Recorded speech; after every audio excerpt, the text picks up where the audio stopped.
What's going on YouTube? This is Jamil here. It's been about a week since I made a video, and that is because shit's been hitting the fan again.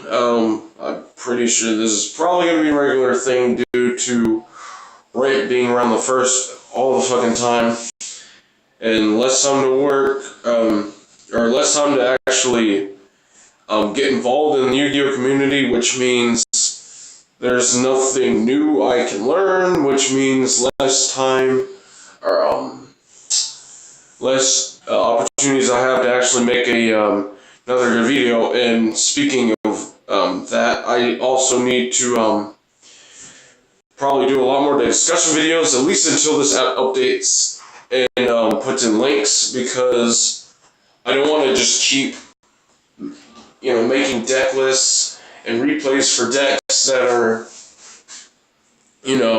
aren't going to be the same post links. That's what this channel's all about. We're all about, learning, growing, and adapting. And in order to do that, we need links. I need to make videos, post links, in order to have my channel at least go somewhere, which I have 30,000 subscribers now, which to most is absolute nothing, but to me that is actually pretty awesome. Especially for someone like me who does not post on a regular basis. I do my best to at least post once a week. If I really have a lot more time on my hands, I can post twice a week. But the fact remains, I work too much, and I don't have as much opportunities to go to local shops and all that mess. And I don't know exactly how to keep up with OCG stuff, but I hear things. But before I get into any of that, let's go ahead and get into this deck I have right here. This deck, the Pendulum Majestic Structure decks, I didn't know a damn thing about it. Like dinosaurs, I decided to look at all this stuff because I played against them here and there on YGO, but I never really looked too much into them because they're just magicians. I never really liked magicians, at least when it came to the pendulum side of things. I always like Performer Pals a little bit more, but I looked at all this stuff and saw the Pendulum Evolution set, and I noticed that everything in the damn thing is $1. So I decided to look into this stuff. I was like, well, why is this so $1? Isn't this stuff supposed to be good? And so I looked and I noticed, all this stuff is super cheap, and you can abuse Zark, you can abuse all this stuff. And I'm looking at a lot of these cards, and I'm like, you know what, this actually seems pretty good on paper, so I'm going to give this a try. I didn't even manage to pick up everything. Apparently I needed things like Zark, I needed Sky Irises, I needed, Odd Ice Fusions, Odd Ice Vortex, I needed all these Odd Ice things like Raging Dragon and Starving Venom Dragon, and I needed all this bullshit. Like, a lot of it I left at home. I only have Odd Ice Vortexes and like 2 Sky Irises, 1 Odd Ice Fusion. Apparently you need multiples. But I decided, once again, just like dinosaurs, just slap some shit together. Like, I got the best, what I could get. I ended up playing with 2 Wisdom Eye, for the most part, and then I got a 3rd, and I threw that in. But anyway, I played my locals, very competitive locals. I mean, the tournament before, I played nothing but Zodiacs and True Dracos, if that gives you any idea. I went undefeated with this deck right here, just straight undefeated, the entire tournament. Didn't lose a single match. I went to a few game 3s, but at the end of the day, I came out with a win. And this is like some half-assed, slapped-together build that I was kind of dissatisfied with at first, but then as I kept winning, I was like, you know what, this build isn't even that bad. I'm talking, I only had 1 pulse that I could get a hold of. Nobody had Dragon Pit. Nobody had a second one of these traps. I couldn't get any of the other stuff, the Odd Eyes stuff. I couldn't find a Chronograph Sorcerer. And I was thinking about splashing like a Time Gazer and a Stargazer just to fuel extra deck and dig them out. But, apparently I didn't need them. All you ever need is Pendulum Sorcerer and a Pot of Greed Engine, and you can make any Pendulum deck fucking good. I did it with Metal Foes, I did it with Performer Pals, I could probably do it with Dino Mist and it worked, but for some reason, as long as you have cards that want to be blown up, like Double Iris, like, you should probably just, obviously Skyrus is more effective. I mean, but, of course, a deck like this would seem kind of pressed for space, so I don't think Terraforming would be that well played. I think you would just play 3 Skyrus and let that be that, but at least Pendulum Sorcerer can be searched with Skulker Bad Joker. It can be summoned out of the deck via Pendulum Rising and all that other mess, but not many people do that. It's 1500, you can search it with Automatic Pendulum Rising. There's just multiple ways to get to this card. And to blow up cards, to search cards, to get more pluses with like Double Iris and Violet Poison, which is now Purple Poison Magician, is, yeah, it's too good. Like, I only got 2 Phantom Column, quite frankly, I don't think I even need 3. Like, I hardly resolve it even when it's in my hand because half the time I don't have to. Because I got too much advantage. Like, the deck is just really, really solid, and it reminds me of Full Power Pepe, if I'm really being honest, with things like Wisdom Eye, and, Astrograph Sorcerer, and, Double Iris, and, Pendulum Graph of Ages, just constantly getting just so many searches per turn with Crobat Joker, Pendulum Sorcerer, and you got Turtle and Lizard Draw just drawing you all these cards. Like, there's times where I damn near just cut my deck in half turn 1. I searched, like, one of my turn 1s, I plus 13. I searched 7 times. I dug 3 cards out of the deck because I used Wisdom Eye 3 fucking times because, it's a good thing he's not once per turn. I searched with Astrograph Sorcerer, I searched with Ages, I searched with Star Time Magician,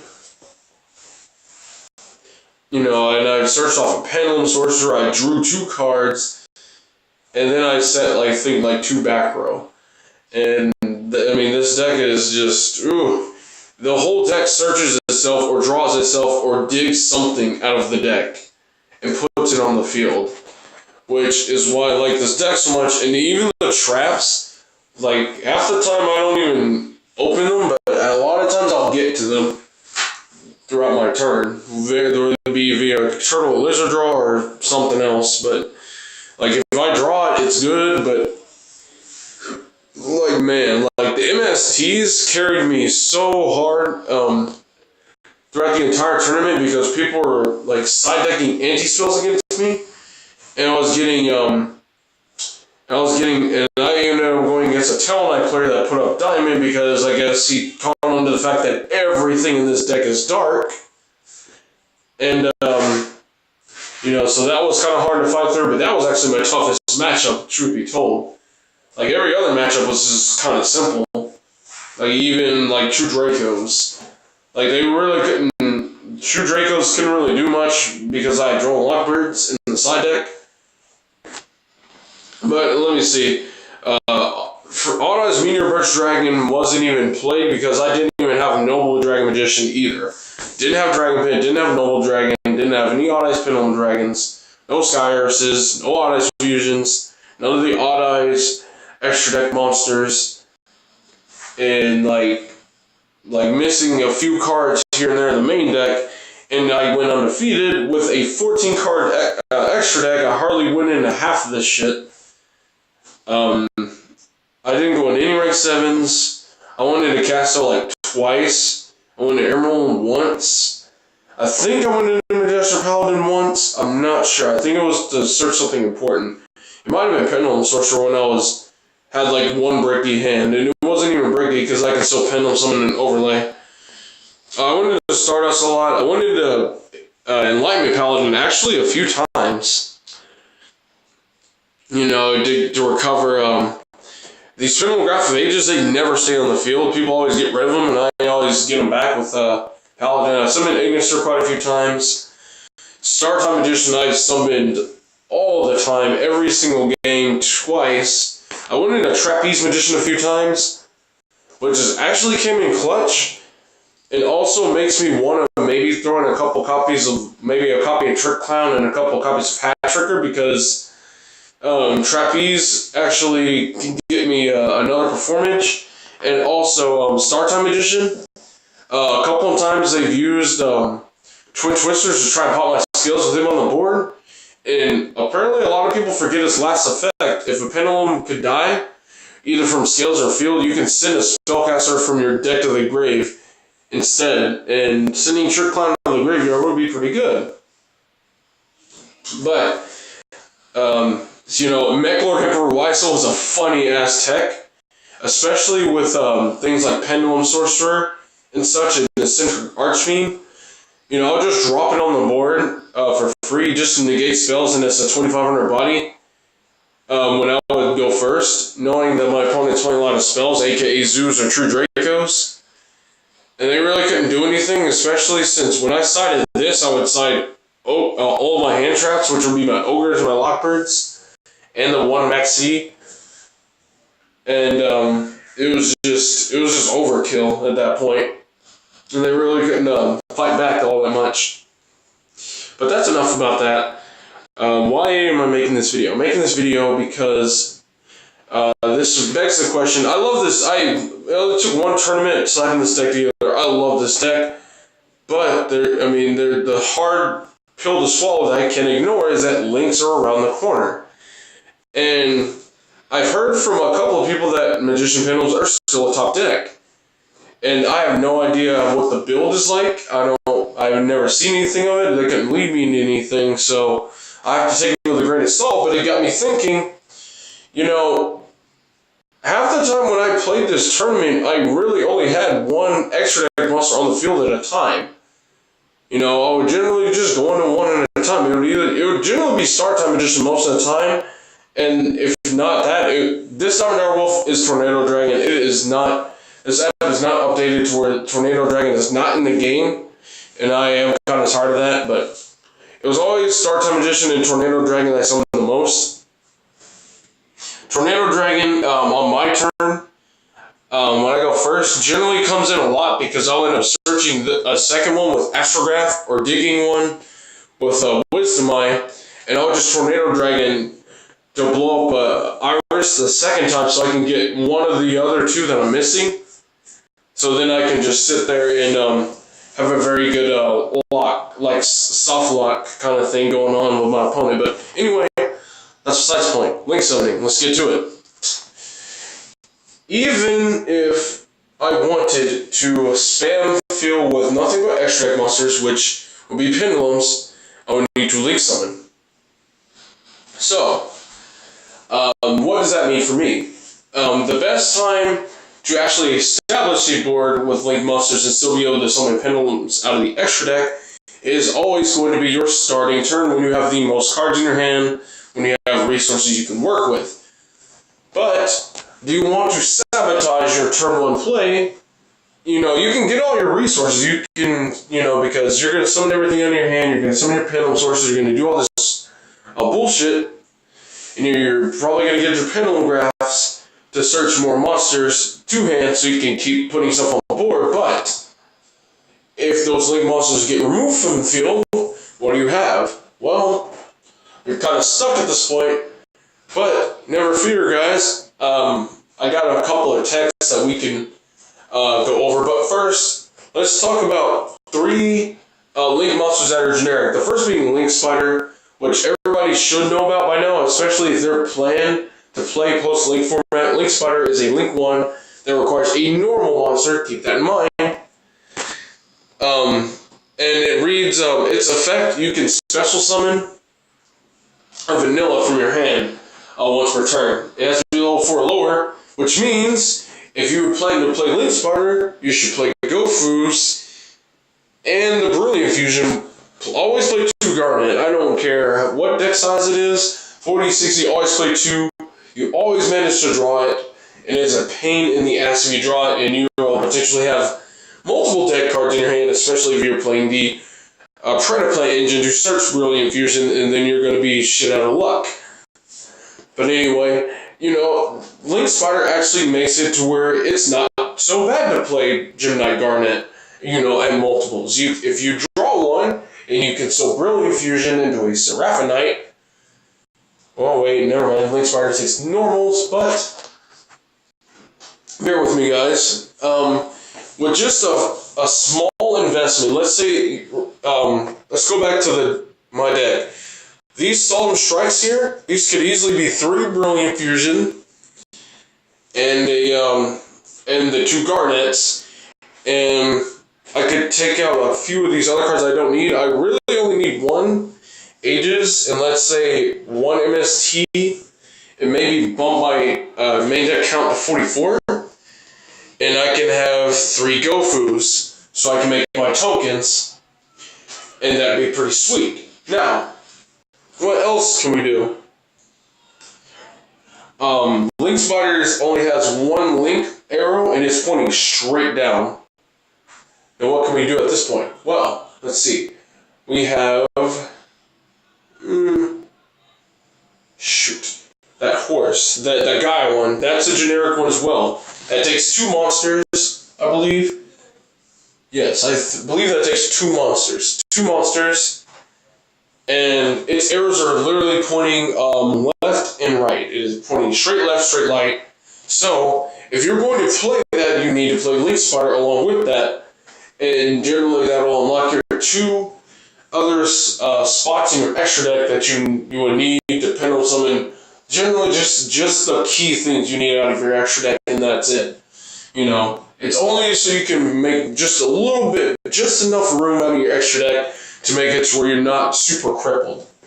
Keep that in mind. So if you just summon Goku and you put out 2 tokens, you Link Spider with 1, and you use the other one and Goku to make the Gaia, and you essentially, first off, you have 2 monsters on board. 1's at 1,000 attack, of course, which is the Link Spider, but the other one, the Gaia, is a 2,600 beater.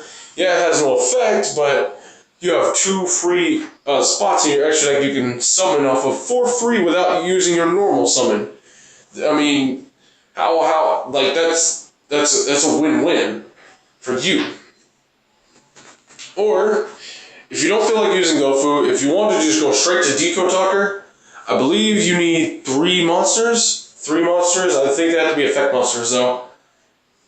I believe they have to be effect monsters. So at this point, you could do something pretty nutty.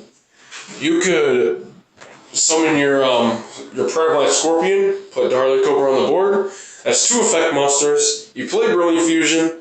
You don't Trick Line of the Grave. Do some Seraphinite. Yes, Seraphinite may be in your extra monster zone, but you're going to use it.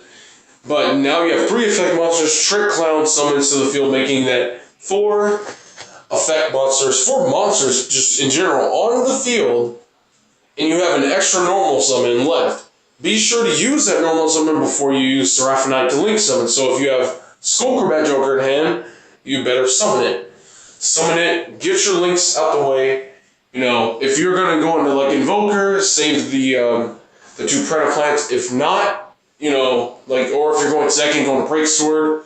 But again, if not, you can use those for extra links. You can go Deco Talker, so you can have 2 Suns unlocked, and then use the other 2 for the vanilla, the Gaia. And let's say you want to have it on your left marker of Deco Talker, so you're on your right diagonal arrow that is completely free for your rightmost zone, and then your Gaia is going to have the one for the second to the right unlocked and the one second to the left. So now you have 3 extra deck spots you can summon off of. You should be golden. Like going first or second, see if you can play this smart. If you can play this smart enough, even pendulums can still play. Pendulums are not really dead. They're not dead with links. You have, all it takes, like any deck, is adaptation. You must adapt to the format, and in order to do that, you need to play engine-based cards that put a bunch of cards on the board for free. Now take this with a grain of salt also. Gofu might get banned. It might get hit. Seraphinite might get hit because of Star Grails. So take all of this with a grain of salt. Level Eater can be very abused if you're playing a deck, let's say, like Metal Foes. If you want to put out things like Volflame, and you want to keep eating levels off of it to keep linking up, then by all means, go for it. You're going to do that as well. Now, you can also play things like Venus and put out multiple Shine Balls. I mean, that's also an option. You know, Shine Balls are normal, so you can put out your Link Spider, you can put out your Gaia that way. However, it does eat your normal summon. So keep that in mind. Well, anyway, I don't think there's not really much else I can go into other than the fact that just have faith. Keep the faith for links, or no, for pendulums. You know, pendulums aren't all that dead, especially since every deck will get slowed down by links. Except True Draco, but True Draco did get hit in the OCG. It might get hit in the TCG. So if that happens, keep that in mind. Every deck will get slowed down. Pendulums will have an advantage because you can still drop everything from your hand. If you're playing Pendulum Magicians, like so, you have an even bigger advantage because you have these Pendulum Graph cards. This one will continuously give you cards in hand with extra advantage. And the Trap card, which will disrupt your opponent and possibly destroy their links and secure you a good spot for you to take control of the game. So there you go, guys. I hope this was helpful. Please don't give up on pendulums. Pendulums deserve as much of a chance to do well as all the other decks. And with that being said, thank you guys for watching. Thank you guys for listening. I'm out.